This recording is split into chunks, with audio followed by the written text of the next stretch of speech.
Bore da bawb, maen nhw'n dweud wrtha i bod hi'n hanner awr wedi 10, sef amser ar gyfer hoedfa y bore yma, bore dydd Sul cyntaf y mis Gorffennaf. Sul arbennig yn hanes ni fel arfer, lle bydden ni'n ymuno yn capelu'r yr ofalaeth ac yn cael cymyn falle, ac yn y nos yn dod ynghyd ar gyfer yn Cymanfa Ganu. Gobeithio gwelwn i chi yn y fan honno hefyd heno yma am 6:00. Mae'r linc ar gael yn y grŵp Facebook Capel Bethesda, y linc ar gyfer y cyfarfod Zoom heno yma, ac mae bosib cael o ar e-bost hefyd gan un ohono ni. Rwan te, nawn ni air bach o weddi i gochwyn, ac yna mi nawn ni atgoffa'n hunain o'r gwanwyn hyfryd yna gafon ni a'r haf ddigon hyfryd yr ydyn ni'n ei gael rwan wrth i ni ganu emyn efo'n gilydd. Dwch i ni weddio. O Dduw ein Tad, dyn ni'n diolch i ti am ddofal amdano ni, yn diolch i ti wrth i ni agosau ata ti fel hyn mewn gweddi hefo'n gilydd dros y we ac yn cartrefi yn hunain arglwydd. Dyn ni'n diolch i ti am yr hyn oll sydd o'n cwmpas ni. Yn diolch i ti am ôl dy waith ac am ôl dy fysedd i'w gweld o'n cwmpas ni mhob man arglwydd. A dyn ni yn gofyn i'r pethau yna yn cyfeirio ni ata ti. Cyfeirio eraill ata ti a'n cyfeirio ni at weithred fawr dy gariad tuag atom ni yn Iesu Grist dy fab. Dangos ef i ni y bore yma, a bydded ysbryd glân ynglyn â'n hoedfa ni, yn bendithio, yn arwain, yn goleuo arglwydd, mwyn denw. Amen. Amen. Rwan te, a gofiwch chi yn bod ni rhai misoedd yn ôl wedi bod yn canu yr emyn yma. Arglwydd yw, daw i'n barchedig ofn wrth feddwl am holl waith dy ddwylo di ynghan y ser ar hyd aran ddofn drwy'r cread oll dy rym a wela fi. Ond os ydyn ni'n gallu gweld ôl llaw Duw yn y cread o'n cwmpas ni, yna mi rydych chi a fi yn ddiwinyddion, yn bobl sydd yn gallu dweud rhywbeth am Dduw a chyfeirio pobl eraill at Dduw, yn ddiwinyddion naturiol, yn ddiwinyddion sydd ynglyn â'r cread felly. Ac yn ei fwyaf sylfaenol, dyna lle dyn ni'n dod ar draws Duw yn ei harddwch a'i berffeithrwydd a'i drefn anhygoel i gochwyn ac yn amlwg i bawb ohono ni. Felly, mi ganwn ni'r emyn hyfryd yma, nghyfieithiad i H. Griffiths, Prestatyn, a Chloe a Robin sydd yn cynorthwyo ni ac yn arwain y gân y bore yma. Mor fawr wyt ti.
Bwrw trem O gopau uchel mynydd, yn sŵn y nant, neu ffarmer awel rydd.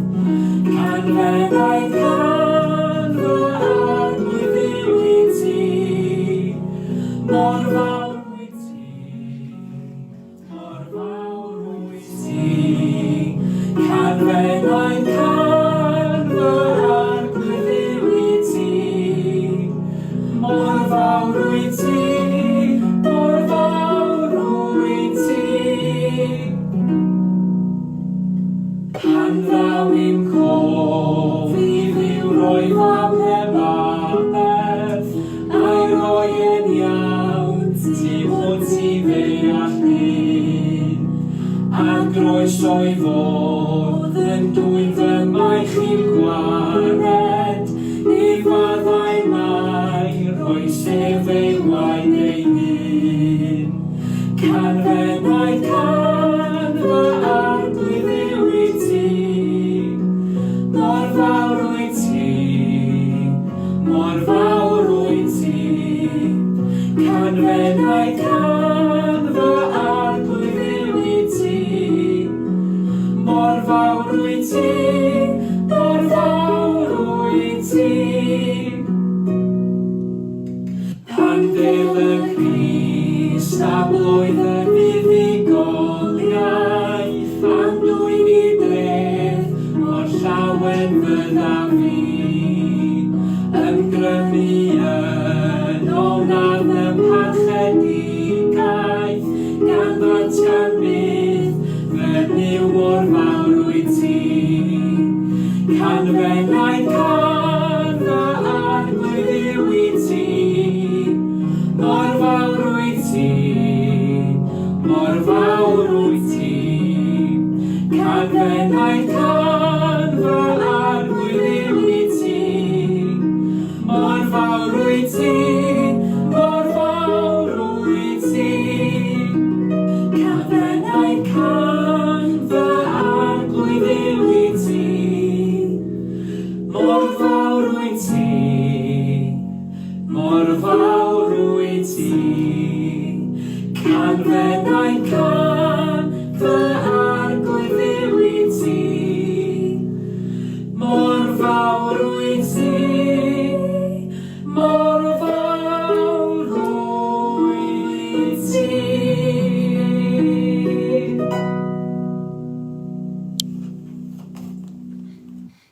Diolch yn fawr iawn. Rwan te'r wythnos dwytha, da ni'n mynd drosodd I Ewrop gyda Paul a Timotheus a Silas.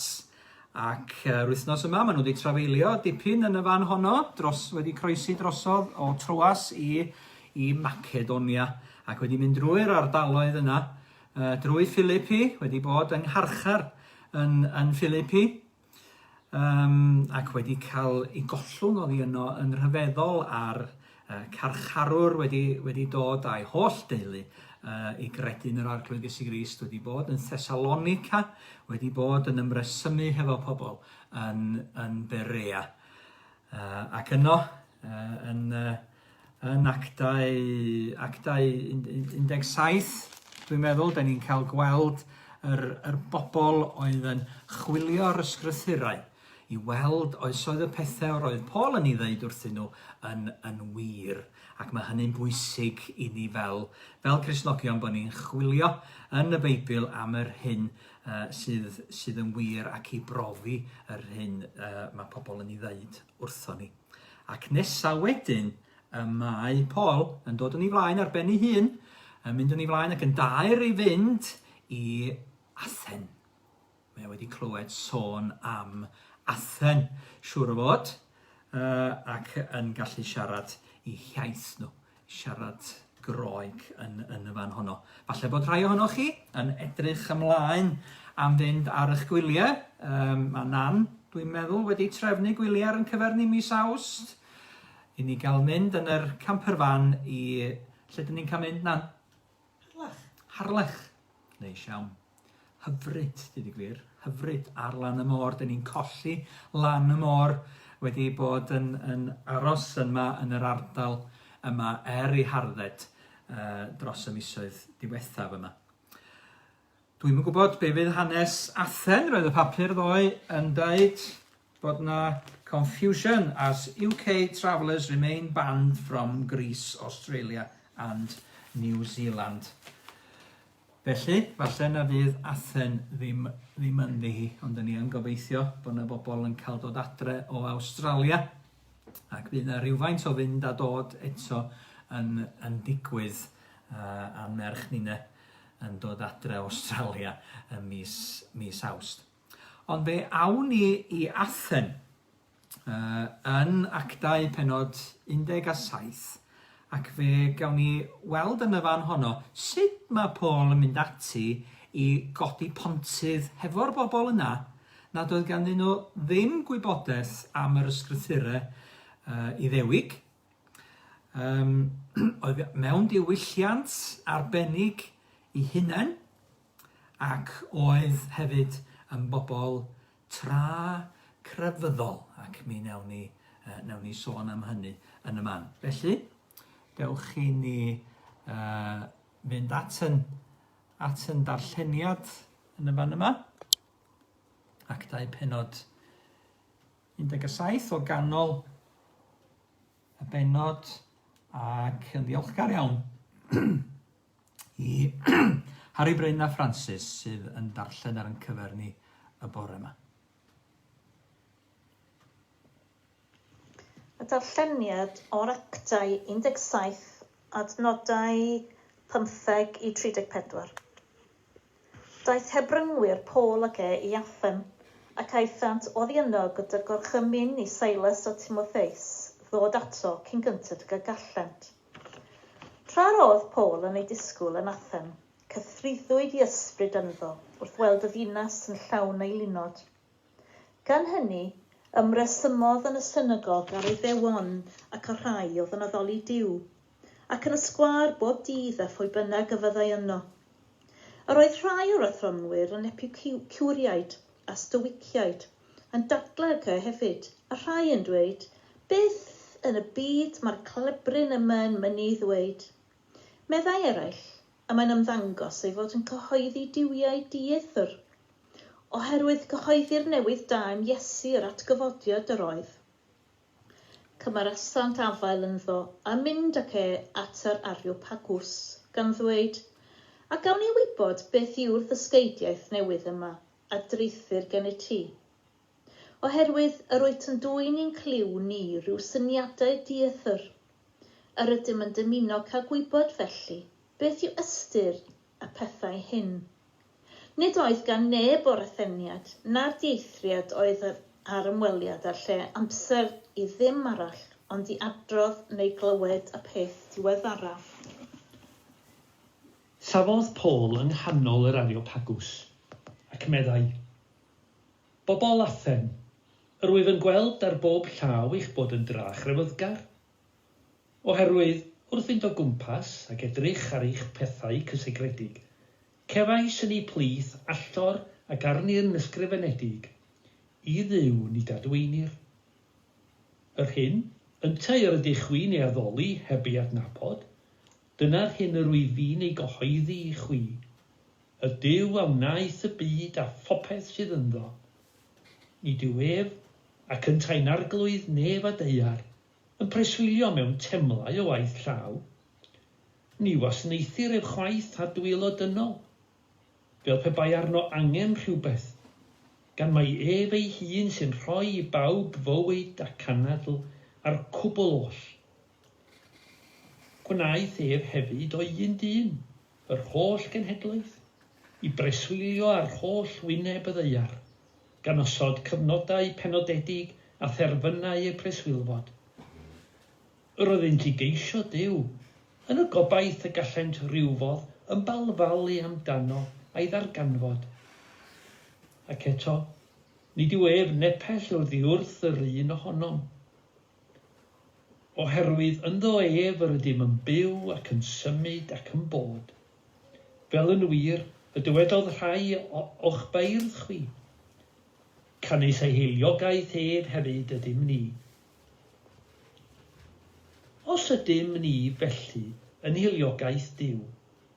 Ni ddyliem dybio fod y diwdod yn debyg i aur neu arian neu faen, gwaith nadd celfyddyd a dychymyg dyn.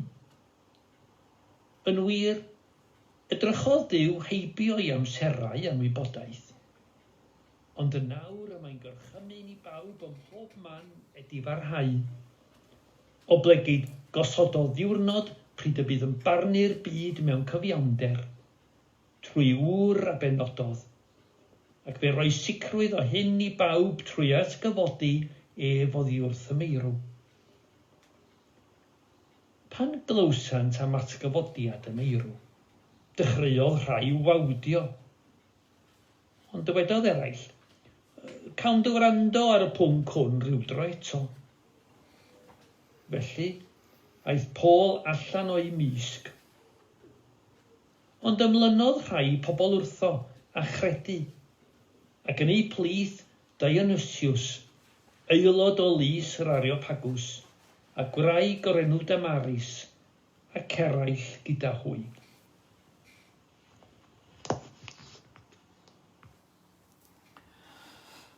A dyna i chi lun yn y fan yna. Hefyd, diolch yn fawr i Francis y Bryn am y darlleniad yna o Acta 17. Dyna chi lun o yr Areopagus ar ddiwrnod glawog, mae'n debyg, dydy ddim braf yn Athen bob amser. Ac y mae o ryw logo graig ydi o, rai o'noch chi sydd wedi bod yno. Dwi ddim wedi cael y fraint eto o fod yn y fan yma, sefyll lle safodd Paul yn pregethu neu'n rhannu ei neges o flaen yr llys yma, o flaen yr athronwyr yn stoiciaid ac yn epicuriaid, yn bobl oedd yn gwneud dim byd arall ond gwrando allan am yr hyn yr oedd yn newydd bob amser. Ac mi welwch chi bod y graig fawr yma wedi gosod o dan demlau Athen, yr Parthenon a'r temlau eraill oedd ar y bryn y Parthenon wrth law. Ac i'r fan honno, mae'n siŵr o fod y mae Paul yn cyfeirio i fraich pan mae o'n dweud am y temlau yma a'r pethau sydd o waith llaw felly, a bod y Duw mae o'n ei gyhoeddi yn fwy na'r un o heini. Felly, mae Paul mewn lle go iawn ac mae o'n anerch pobl go iawn mewn cyd-destun go iawn, mewn diwylliant go iawn, yn dydi? Ac mae hwn yn ddigwyddiad go iawn ac mi allwn ni fynd i'r fan honno heddiw yma i gael gweld hefyd. Mae'r Efengil yn neges sydd yn cael ei gwreiddio mewn diwylliant ac mewn lle ac yn dwyn ac mewn pobl arbennig ac yn dwyn ei ffrwyth yn y fan honno lle bynnag yma hi'n dwyn yn bwrw i gwraidd. Felly, mi roedd Paul yn y gwaith arbennig yma fel cyhoeddwr yr Efengil, newyddion da am Iesu Grist, o fod yn codi pontydd. Yn codi pontydd rhwng pobl a'i gilydd, rhwng pobl gwahanol a'i gilydd, ac rhwng pobl a Duw.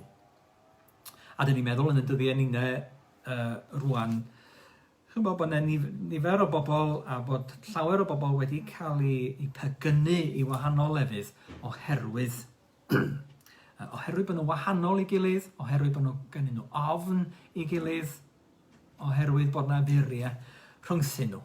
Mae Paul yn y gwaith yma o godi pontydd. Mae Cristnogion i fod yn y gwaith yma o godi pontydd hefo'r gymuned yma nhw yn byw ynddi, hefo'r diwylliant yma nhw yn rhan ohoni hi. A dwi'n ddiolchgar iawn am y drafodaeth gafon ni nos yn y blaen nos Iau yn seiat dros Zoom ynglyn â'r union fater yma. Sut da ni'n mynd ati i godi pontydd ac yn sylwi sut yr oedd Paul yn gwneud hynny.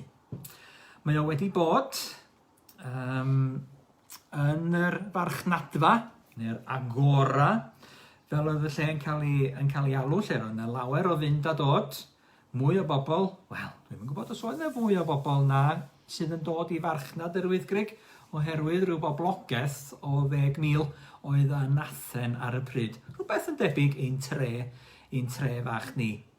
Ond oedd hi'n ddinas bwysig eithriadol ac yng nghanol diwylliant Gwlad Groeg a'r Hufain ar y pryd. Felly mi wedi bod yn y marchnadfa, ac yn siarad efo pwy bynnag oedd fodlon gwrando yn y fan honno. Mae wedi bod yn y synagog hefyd at yr Iddewon oedd yn byw yn y ddinas yma. Ac mae o wedi mynd yn bob peth i bawb, fel mae o yn sôn wrth y Corinthiaid i'r fan honno, mae o'n mynd nesaf ar ôl bod yn Athen. Rwan mi glywch chi'r sŵn yna weithiau, ac dwi'n falch iawn o'r sŵn, ond peidiwch â dychryn rhagddo fo. Y peiriant coffi ydy hwnna, yn dangos i fod o yn fyw. A bod yn neges ni felly, yn fyw iawn a phethau o'n cwmpas ni i sylwi arnyn nhw. Ac wrth i Paul fynd o gwmpas y ddinas yma, mae o'n sylwi ar yr holl eilunod oedd yno. Rwan se ni'n deud bod yna 10,000 o bobl yn byw yn Athen, siŵr o fod, yr adeg yma. Wel, faint feddyliwch chi o eilunod oedd yno? Ei ofyn i nan os fasai licio dyfalu.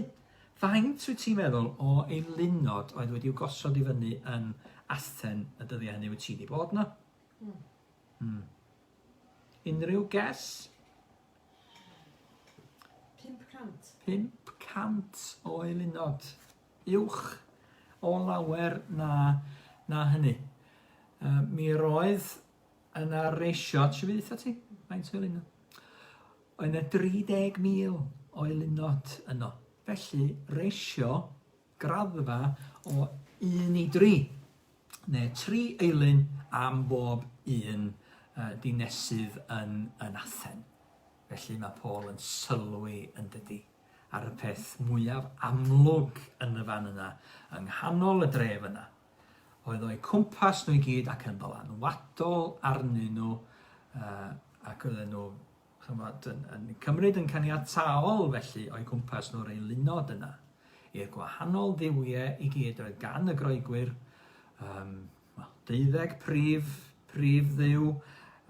Dwi'n yn hyddys dros ben y niwiau y Groegiad, ond mi roedd Athena yn y fan honno, diw disg, a Demeter, yr diw oedd ynglyn â'r ddeiar, ag amaeth ag ati, ac mi roedd Zeus hefyd yn ddiw grymus ac yn dad pob grym, ac mi roedd yna demle i'r rheini i fyny ar y bryn yna wrth law. Mi roedd yna eilunod i'r cwblot o'r diwiau yr oedd y Groegiad yn ei haddoli.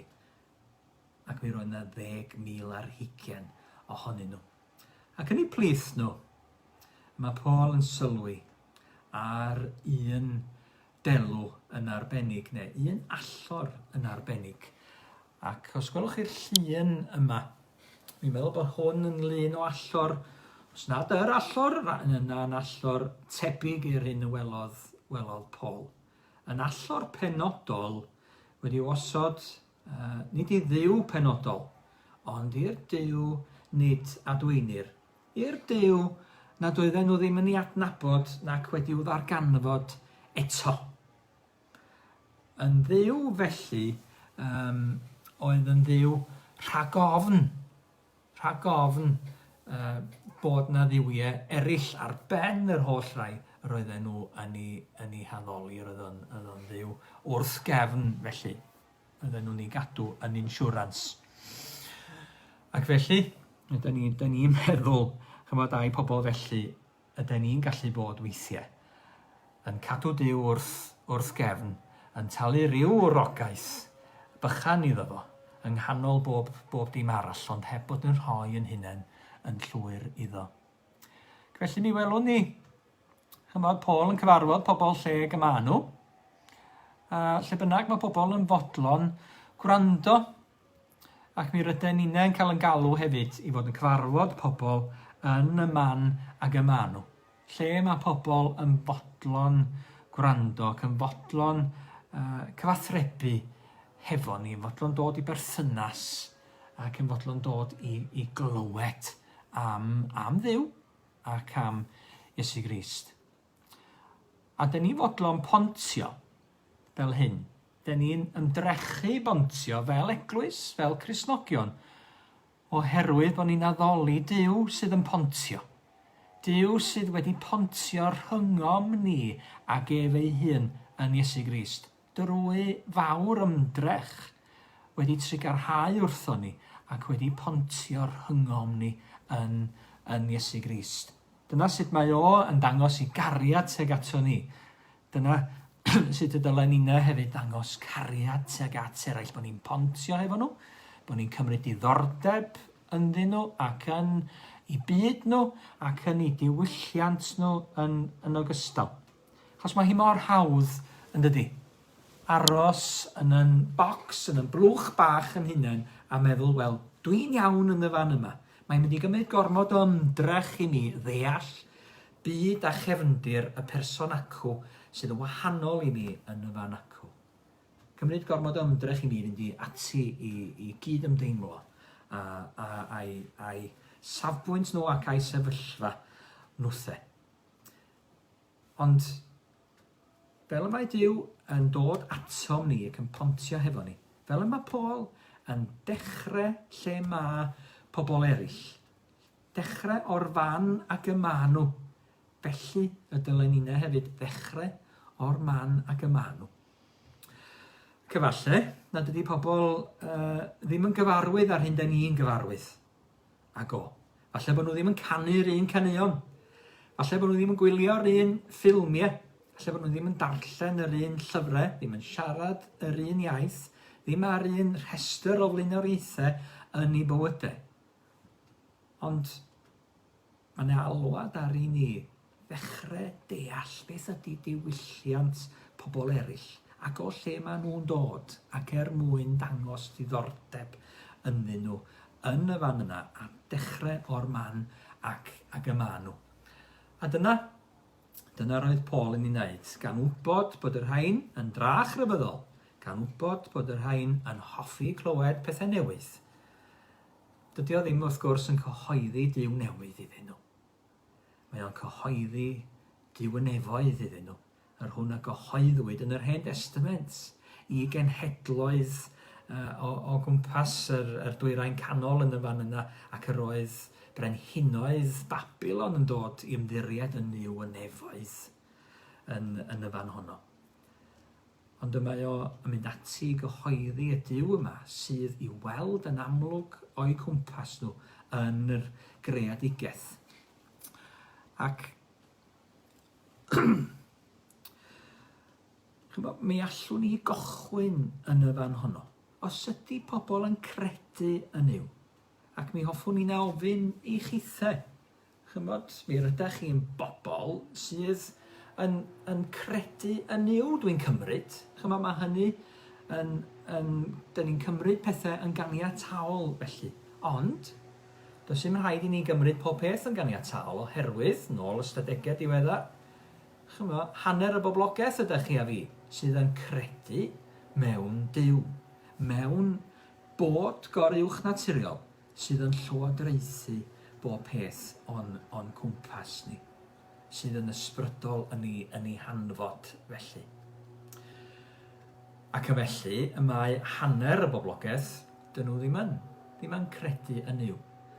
Ond eto, mae'r cyfnod yma yn dangos pobl yn chwilio am Dduw. Ac yn chwilio am Dduw o'i cwmpas nhw ac ar waith ymhobol yn ei bobl o ac yn ei profiadau nhw. A dwi'n falch o bob cyfle a mae pob un ohonoch chi yn ei gael i fod yn rhannu rhywbeth am eich ffydd. I fod yn rhannu rhywbeth efo rhywun sydd yn chwilio am ffydd ac yn chwilio am Dduw. Felly, mae Paul yn mynd ati i gyflwyno y Duw yma iddyn nhw. Gan wybod i bod nhw'n dra crefyddol, bod nhw'n bobl crefyddol. Di hynny ddim yn compliment iddyn nhw, mae jyst yn ffaith. Chymod, i gochwyn, maen nhw'n byw yng nghanol yr eilunod yma i gyd. Mae ysbryd Paul yn cael ei effeithio gan y lle. Ydych chi'n mynd i ambell i le a ydych chi'n meddwl, ydych chi'n o'ch neidio wrth feddwl, ylwch y fath le. Ylwch be sy'n bwysig gan y bobl yma yn y fan yma. Ylwch yr siopau aflednais yma, neu ylwch y llefydd gamblo yma. Ylwch ar y pethau sydd o'n gwmpas ni. A mae Paul yn cael ei effeithio yn ei ysbryd gan y pethau sydd o'i gwmpas nhw yn Anathen. Felly mae gennym fo ofal, mae gennym fo gonsern. Mae ysbryd o'n mynd allan atyn nhw. Fel y mae ysbryd yr arglwydd Iesu yn mynd allan at bobl Jerusalem, mae o'n wylo drostyn nhw'n y fan honno. Mae gennym fo gonsern dros y neidiau y bobl yna. Pawb ohono ni. Mae gen Paul gonsern dros y neidiau y bobl yma ac mae o am iddyn nhw ddod i ddarganfod y Duw byw. Felly mae o'n dechrau yn y fan y gymanw, efo'r un o'r delwau yma. Dyw nid adweinir, ac mae o'n mynd ati i gyhoeddi pa fath o dduw y mae o yn ei addoli. Ac mi welwch chi, felly mae Dyw y creuwr y mae o yn cyfeirio ato fo i gychwyn. Y Duw yma sydd ddim yn byw mewn temlau o waith llaw ac mae o'n edrych i fyny at y temlau. Ac ar y pryd hynny, mi roedd Athena yn ei Pharthenon yn Athen, yn sefyll yn y fan honno yn anferth, yn llenwi'r holl le, a'r delwyr eilunod eraill yma o gwmpas y Parthenon i gyd.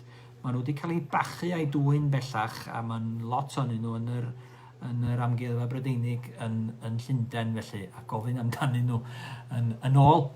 Ond mae'r llun yn dangos yr Parthenon yn Nashville wedi cael ei ailgreu fel y gyroedd o yn Athen ar y pryd, ac Athena yn sefyll yn fawr ac yn urddasol yng nghanol i Pharthenon, trawiadol dros ben. Ac mae Paul yn mynd ati i ddweud, nid yw Duw, i fod o'n drawiadol, nid yw'n byw mewn temlau o waith llaw. Mae Duw yn fwy na hynny. Duw yn efoedd, Duw sydd wedi creu pob dim, yn fwy nag unrhyw un o'i diwiau nhw. Diolch yn mynd ati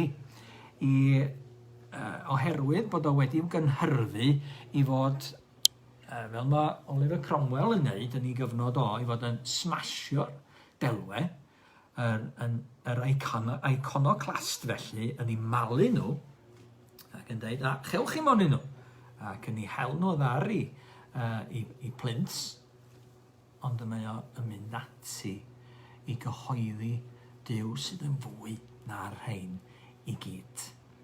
Duw sydd yn greuwr, ac mae o'n dweud wrth yr Rhufeiniad pan mae o'n ysgrifennu at y rheini yn y man, mi welwch chi damed o'r adnod yna. Mae'r hyn yn gallu rei wybod am Dduw yn amlwg iddynt. Bod Duw isio i ni adnabod o. Bod Duw isio i ni wybod amdano fo. Ac mi allwn ni wybod llawer am Dduw yn yr hyn da ni'n ei weld o'n cwmpas ni.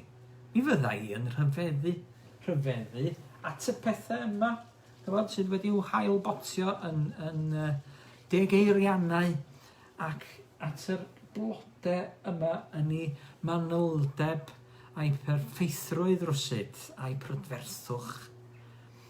Yr rhyfeddu at drefn y cread, y tymhorau a'r planedau a'r mawredd y cyfan. Ac wrth edrych, fel mae'r salmydd yn edrych at y ser, gwaith dyfysedd, meddwl am Dduw. Meddwl pa beth yw dyn i ti ei gofio, Salm 8. Gweld Duw, gweld gogoniant Duw yn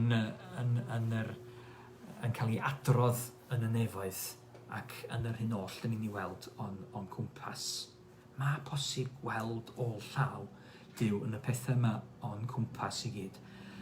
Diwinyddiaeth naturiol ydy hwnna. Ac mae hwnna yn ddiwinyddiaeth hawdd i ni fod ynglyn ag o. Os ydym ni'n gallu gweld ôl llaw Duw ym mhopeth o'n cwmpas ac i gyfeirio pobl at Dduw trwy hynny. Mae'r gwynt yn chwythu.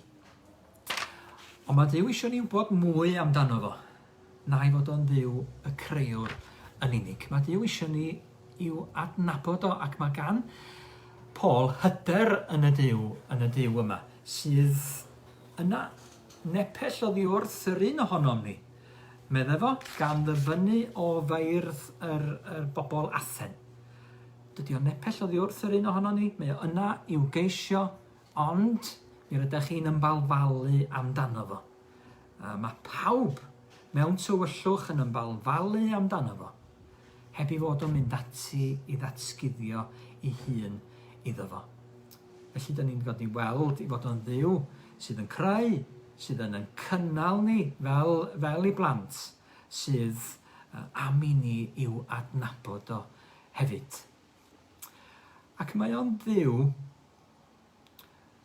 a'r adnodau yna'n bwysig hefyd yng nghanol pregeth Paul, neges Paul ar y graig yna, ger bron yr aelodau'r Areopagos.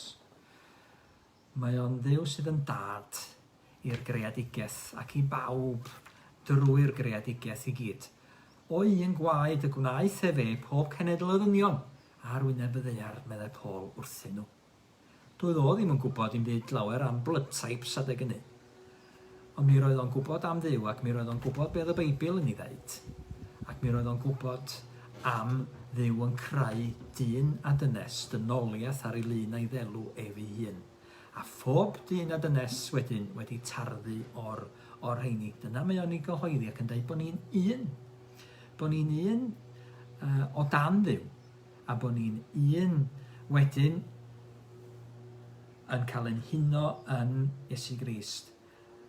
Ac mae bwriad Duw wedi ni fod yn un ynddo ef ei hun. Ac mae o'n mynd ati i gyhoeddi Iesu Grist iddyn nhw. Mi ar ein i gau y drws yma, gan bod y gwynt yn chwthu. A rhywun yn torri gwair. Ac mae o, ei welwch chi felly, yr hyn mae'n ei ddweud am Dduw wedyn ar ôl deud. Chymod, bod Duw nepell oddi wrth yr un ohono ni, bod Duw yn chwilio amdano ni, na allwn ni chwilio amdano fo ar ben yn hunain, heb i fod o'n datguddio ei hun i ni. Bod Duw yn farnwr, bod Duw wedi trefnu dydd i farnu. A pryd y bydd Duw yn barnu pawb yn ôl i gweithredoedd ac yn dal pawb yn gyfrifol am i gweithredoedd. Bod Duw y creuwr yma wedi trefnu dydd i farnu y ddaear i gyd. A bydd rhaid i ni gyd sefyll ger ei fron o ryw ddydd. Ac mi roedd o'n cyhoeddi hyn iddyn nhw. Ac mi roedden nhw'n gwrando debyg iawn. Faint o gyhoeddi ydyn ni'n ei wneud, bod ni gyd yn gyfrifol ger bron Duw. Y bydd ef yn barnu'r byw a'r meirw un dydd.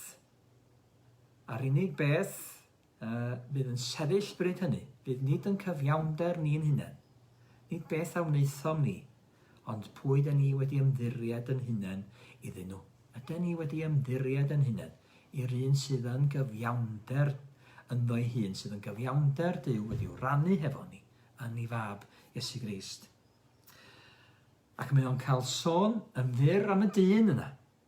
Dyn, meddwl fo, a benododd Duw i fod yn barnu ar y diwedd. Dyn i fod yn barnwr, dyn a ddaw yn ôl, fel glywson ni'n nhemyn gyntaf, ar ganiad yr utsgorn yna i farnu y byd mewn cyfiawnder. I roed y cyfan yn ei glorian ef ei hun, a gweld pwy dyn ni wedi ymddiried yn hunain iddyn nhw. Ac meddwl fo amdano fo, mae hwn ydy'r un cryf sydd wedi i'w godi o farw yn fyw. Ac felly wrth iddo fo sôn am yr atgyfodiad yma, mae'r Atheniaid yn dechrau cloffi. Maen nhw'n dechrau meddwl, wel, am be mae hwn yn fwydro. Does e'n ffasiwn beth ac atgyfodiad y corff. Dyn ni gyd yn bobl grefyddol yn credu bydd yn hysbryd ni'n cael ei gymryd i fyny. Bydd y corff wedi darfod amdano fo. Pwy di hwn i sôn am atgyfodiad neb o farw yn fyw? Dyna mae Paul yn ei gyhoeddi. Ac wrth iddo fo gyhoeddi hynny, mae'n dweud bod hwn yn dduw cryf sydd yn gallu codi y marw o farw yn fyw eto, ac wedi dangos hynny a mynd ar y blaen i ni yn Iesu Grist y cyfiawn. Felly mae pregaeth Paul yn cael ei thorri yn ei blas yn y fan yna, wrth iddo fo ddechrau sôn am y dyn yma. Mae Duw wedi benodi i farnu a'r dydd yna mae wedi benodi ar gyfer hynny, a'r atgyfodiad y mae wedi dangos i rym trwyddo fo. Mae'n cael ei dorri'n ei flas cyn iddo fo gyrraedd y newyddion da rwsyd, sef fod y dyn yma, Iesu, ei fab wedi marw drosto ni. Bod o'n estyn allan ato ni, bod o eisiau pontio hefo ni. A dyma di'r un lle bydd y delwau, a lle mae y delwau eraill i gyd yn mynd yn ddim, lle mae'n delwau ninnau yn ei lunod ninnau. Peidiwch chi a meddwl mae Atheniaid yn unig oedd â 10,000 o'i lunod. Fel dudodd Martin Luther, mae calon pob un ohono ni yn ffactri gwneud ei lunod. Dyn ni'n ei cynhyrchu nhw bob dydd, pethau i'w addoli yn lle'r Duw byw ydy'r ei lunod. A dyn ni'n addoli llawer ohonyn nhw. Pethau sydd o'n cwmpas ni. Yr addysg gyda ni'n ei dderbyn ac yn ceisio dringo ysgolion trwyddo fo. Yn teuluoedd yn hunain hyd yn oed, yn diddordebau yn hunain i gyd. Maen nhw gyd yn gallu bod yn ei lunod i ni os dyn nhw'n cymryd lle y Duw byw. Ac yn wyneb Iesu Grist y cyfiawn, Iesu Grist y dyn yma Duw wedi ei benodi mwyn barnu y byw a'r meirw trwyddo ef. Ynddo ef yn unig y byddwn ni yn sefyll, ac o'i flaen ef y mae pob delw yn cwympo. Dwch i ni gloi gyda gair o weddi, a diolch am fedru ymddiried yn hunain i'r arglwydd Iesu Grist sydd yn gyfiawnder byd lle byddwn ni yn gallu sefyll yn y farn yna a dweud, wel nid dyma'r pethau wnes i, dyma nghyfiawnder i felly, ond dyma Iesu Grist, a cael yn hunain yn dderbyniol ynddo ef ger bron y Duw byw, Duw y nefoedd, Duw tad yr holl greadigaeth a creaduriaid. Chwch ni weddio. Dduw ein tad, dyn ni'n diolch i ti am fedru pwyso arna ti, yn diolch i ti arglwydd am fedru dadnabod di yn Iesu Grist dy fab, a dyn ni'n diolch i ti arglwydd dy fod ti bob amser yn ceisio datguddio dy hun i bobl. Diolch i ti arglwydd am ddatguddio dy hun i ni yn Iesu Grist trwy dy air di dy hun. Helpa ni'n arglwydd i fod yn codi pontydd rhwng pobl ei gilydd, rhwng ni a'r gymdeithas o'n cwmpas, rhwng pobl a chdi dy hun arglwydd. Wyt ti ynglyn â'r gwaith yna, ynglyn â'r prosiect fawr yna o godi pontydd hefo ac yn byd ni. Wyt ti wedi codi pont rhwng ni a chdi dy hun yn Iesu Grist. Diolch i ti amdani hi. Pont i ddod ata ti. Pont sydd yn newyddion da cynobaeth i'r byd yn gyfan. Arglwydd, helpa ni gyda ffog gwyleiddra i ystyried yr hyn da ni'n ei weld o'n cwmpas ac i gael yn symud gan gariad tuag at y bobl o'n cwmpas sydd yn wthau hefyd gael dadnabod di, chael cyfle i ymddiried yn denw a cael galw ar yr enw yma sydd yr enw mwyaf mawr a lle mae'r delwau i gyd yn cwympo ger i fron. Amen. Cyn gloi yn oedfa felly, mi ganwn ni Gyda hyder ffydd, yr remyn yna gyfansoddodd Thomas Jones, Dimbych wedyn erbyn diwedd ei oes, pan oedd o'n byw yn yr Wyddgrug. Mi gyfansoddodd o'r remyn yma, tua 1799 yn ystod ei gyfnod o 9 mlynedd yma yn yr Wyddgrug, ac wedi bod cyn hynny yn Sir y Fflint.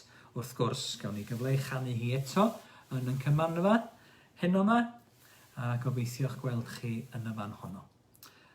Hyd hynny, dwi'n dymuno pob bendith arnoch chi, cadwch yn saff a chadwch yn gryf yn yr arglwydd yn ymddiried ynddo ef. Dwch i ni ganu efo'n gilydd, mi wn fod fy mrhynwr yn fyw.